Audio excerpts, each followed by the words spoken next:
The gospel received from God.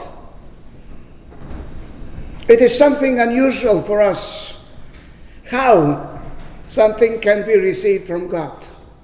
Many people are expecting that God will give them special gift. They are not expecting Him the other thing, that God would order to them. Now, what is the difference between order and gift?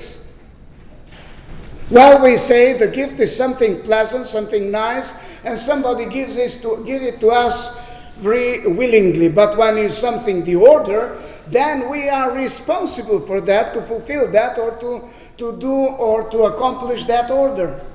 So we are not very happy when the order comes. But when the gift comes, then is really something. So some gifts that God is giving us, we inherit in our life, not realizing that they are given to us. And you hear every day people are saying how the Mother Nature has given many things for us to enjoy. Yes, Mother Nature has given, but the Mother Nature has taken some things also away. Mother Nature is sending tornadoes and hurricanes to destroy our houses. But you see, the Mother Nature is doing her own work. But God is never destroying. You see, there was one moment when Jesus was walking from Galilee to Jerusalem to Judea, and he passed by one Samaritan village. And he wanted something from that village to give him for the journey, and people refused him, and they did not like to accept him in the village, because they knew that he is traveling to Jerusalem.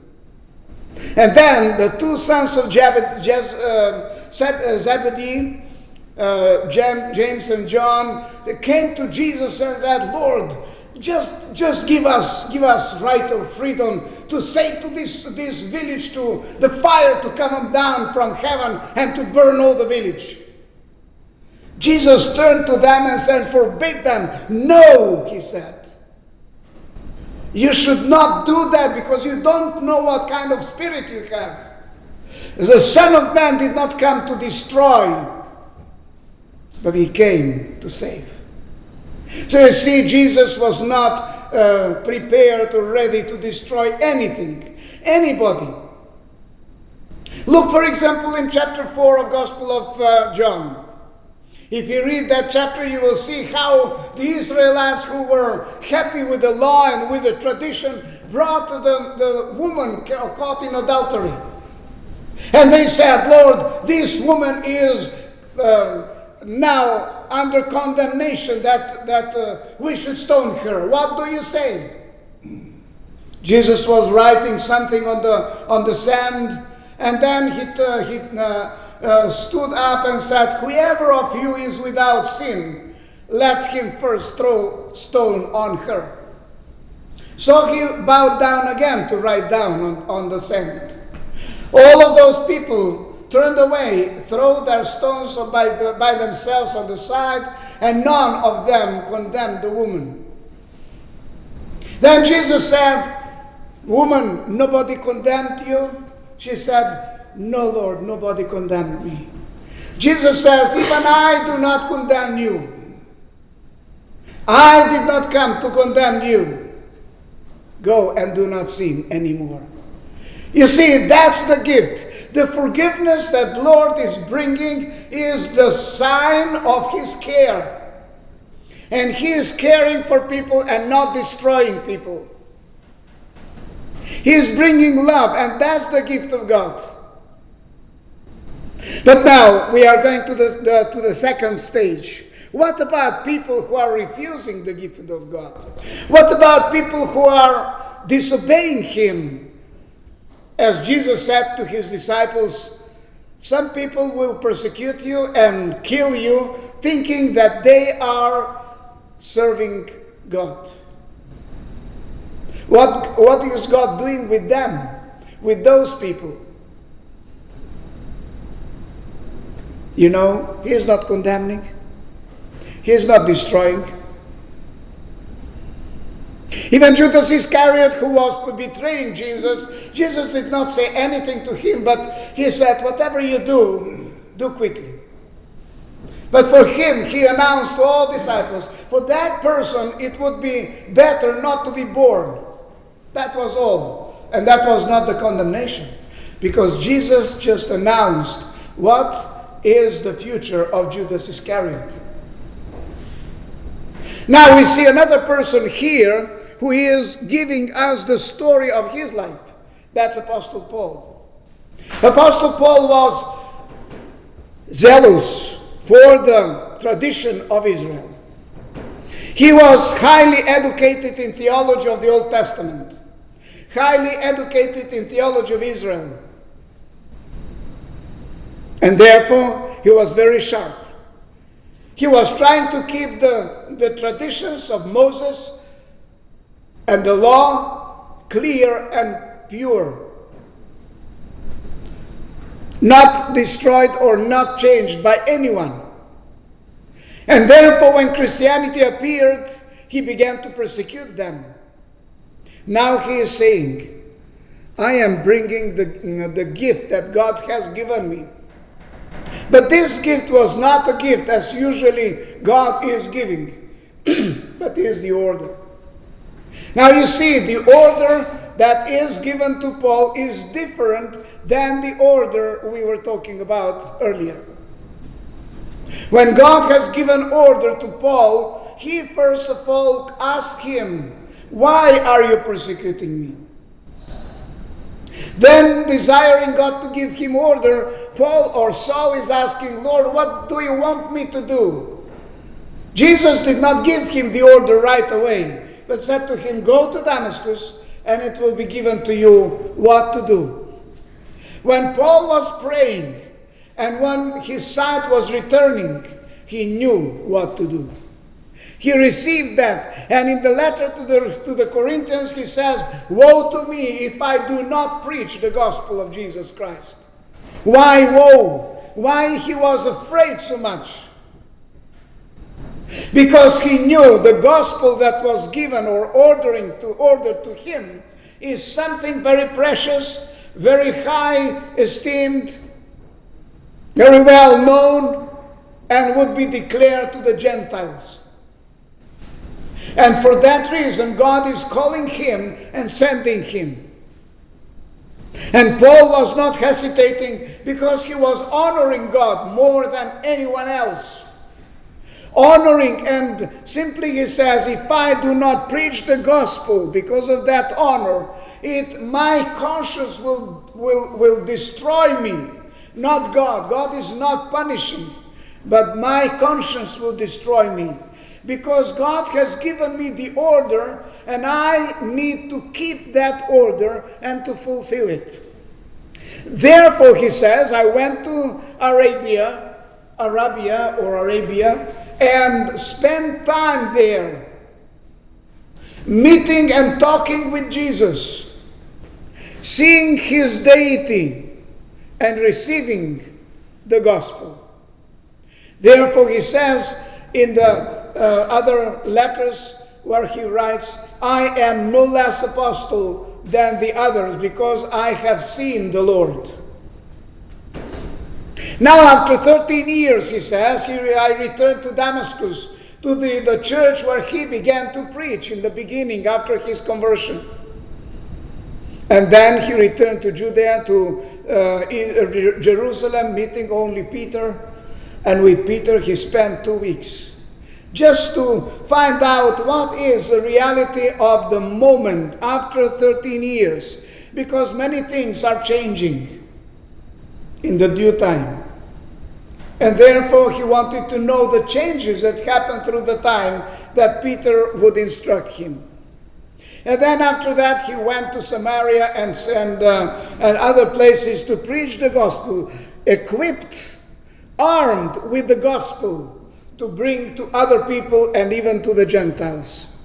And therefore he says, what I say is not a lie, I am saying the truth. Why he was proclaiming, or he was giving that testimony of his own life? He wants to prove to the Galatians that the gospel that he received is the pure gospel, is a real gospel, and is a divine gospel. Therefore, in the same letter, later on, he says, if anyone has brought you other gospel that I brought you, even the angel from heaven, let him be accursed, because there is no other gospel. You see, Paul had received the real gospel from Jesus Christ to proclaim it, and from no one else. He is not claiming, I have seen an angel, and the angel pressed me or gave me, forced me to preach or to say something. Like if you remember how Muhammad received the message in the cave in the area of Mecca. And the angel said to him, preach and talk whatever I say to you. And Muhammad says, I'm illiterate. How shall I preach? What shall I preach? He didn't know anything. And the angel says, I am commanding. I am Angel Gabriel, and I am commanding you to preach. And you can imagine what Muhammad was preaching in comparison to Paul's preaching. Muhammad was preaching this and that. Stories from the Old Testament and connected or combined with other religions, with Hinduism and African religions, and everything was mixed together. Therefore, in Islam you will find all of those signs or stories of different things, and some stories retold from the Old Testament. You see, therefore, Muhammad had received the gospel from an angel. Paul received the gospel from Jesus Christ directly, from God directly. And therefore he has right, if anyone, even the angel, has brought other gospel than mine, let it be accursed. And therefore the gospel that Paul received was very sure, that was clear, clean, and divine, because he was revealing nothing else, but simply Jesus, the risen from the dead. And you see, Paul accepted that. He had to accept it. Because he knew that when he met Jesus on the road to Damascus, the work he was doing was not right. Now he was feeling guilty. I was persecuting people, killing people. That was not the will of God. That was not the will of Jesus. And therefore, he accepted that without any delay. And he received the gospel to preach further on to all people.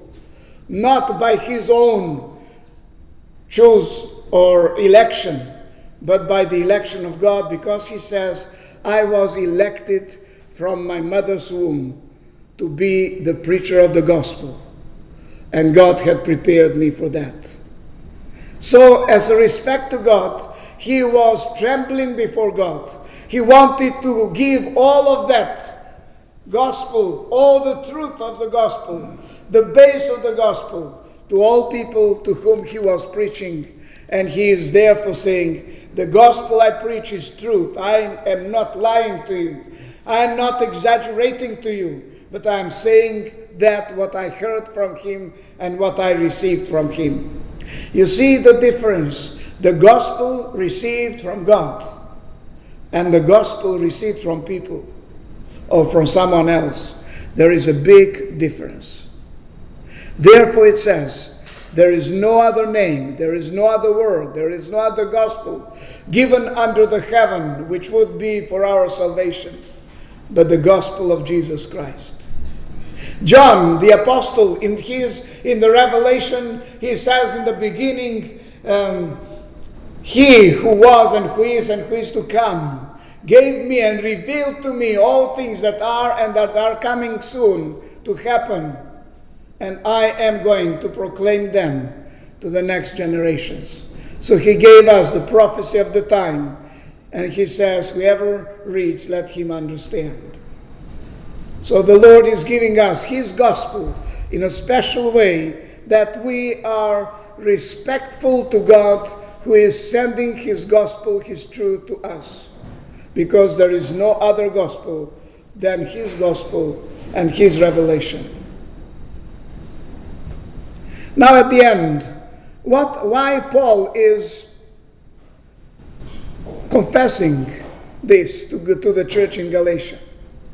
You know, if you read the book to Galatians, or the letter to the Galatians, you'll find out how the Galatians have fallen from the gospel, from the truth that Paul has given them, and they began to believe different stories and different informations. And then Paul is therefore coming and saying to you, the gospel I gave you is right. The gospel I gave you is the only truth, and there is no other truth. And therefore he is confessing, this truth I have received from God.